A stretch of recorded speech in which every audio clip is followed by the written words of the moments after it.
chantier sur lequel nous nous trouvons est donc le futur frigo, notre nouvel entrepôt frigorifique sur le site de Pomanjouet et Conflans, groupe Inatis. L'endroit sur lequel nous sommes, il y avait déjà un entrepôt de taille à peu près identique où nous sommes, mais qui a brûlé en 2009. C'est quelque chose qui marque à tout jamais.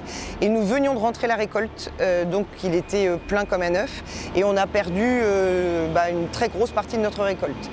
Ça marque à tout jamais pour plusieurs choses, parce que ça crée beaucoup d'inquiétudes dans les équipes, chez les dirigeants, et qu'on repense complètement une organisation. À tel point qu'on a pris une dizaine d'années pour reconstruire et qu'on a voulu aussi attendre de manière à pouvoir réfléchir l'organisation du site d'une façon cohérente.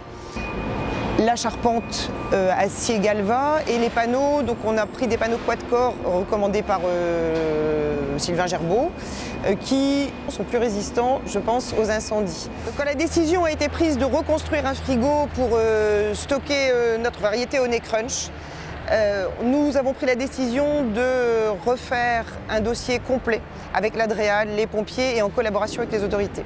J'avoue que ces relations étaient plutôt constructives et vraiment dans l'échange. Nous avons donc choisi la technologie quad-core en collaboration avec eux, puisque Sylvain nous avait dit que Sylvain Gerbeau, qui est responsable du projet isolation, nous a fait la démonstration qu'en posant un chalumeau sur le panneau, on a juste une petite trace noirâtre et que les panneaux résistent au feu. Ce qui a été aussi un avantage et un bon argument à développer avec l'assurance. Parce que vous imaginez bien que faire un entrepôt de 3200 mètres carrés, en plus, les assureurs vous attendent et attendent de monter les primes en conséquence. Donc le chantier a commencé bien entendu par le mur coupe-feu qui sert d'appui pour la charpente. Et à partir du moment où, je pense que ça a dû être vers le 7 ou 10 juin, les panneaux ont commencé à être montés, ça a été très impressionnant et l'avancée du chantier a été terriblement impressionnante.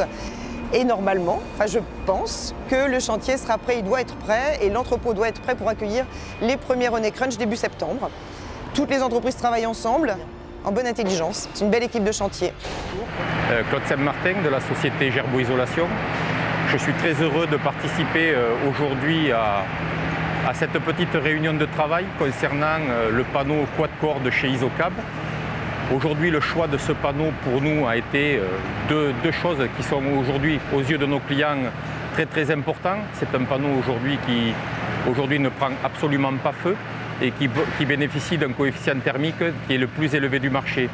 Donc aujourd'hui, pour nous, il était dans notre développement aujourd'hui auprès de nos clients, il était un choix vraiment indispensable de force de proposition à travers tous les projets qu'on peut avoir aujourd'hui dans le développement du fruit. Voilà, pour savoir et vous dire que ce panneau pour nous est une efficience remarquable et qui permet aujourd'hui d'avoir dans le fruit les meilleurs ratios de conservation. Voilà ce que je voulais vous dire au niveau du panneau quad-core de chez Isocab. Sylvain Gerbeau, directeur de la société Gerbeau Isolation et de la société Absogère. Nous sommes sur le site de Pomanjou où nous venons de réaliser 17 chambres, dont 16 chambres en atmosphère contrôlée. Le challenge de ce chantier était à la fois de faire des frigos de haute qualité, de très bonne conservation, mais également de réaliser ce chantier en 4 semaines, donc 10 000 m² de panneaux ont été posés.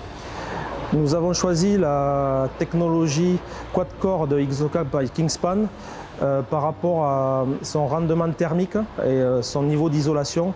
Nous avions besoin de faire des chambres de conservation et toute déperdition engendre que le froid tourne et plus le froid tourne, plus on déshydrate les fruits. Donc l'idée était vraiment d'avoir le moins de temps de fonctionnement possible et donc le moins de déperdition thermique possible. De plus, le choix d'Isocab a été fait par rapport à la résistance au feu des panneaux sandwich. Nous sommes sur un site qui a brûlé, donc au-delà de tout ce qui est performance énergétique, il nous fallait aussi des matériaux qui soient très résistants au feu.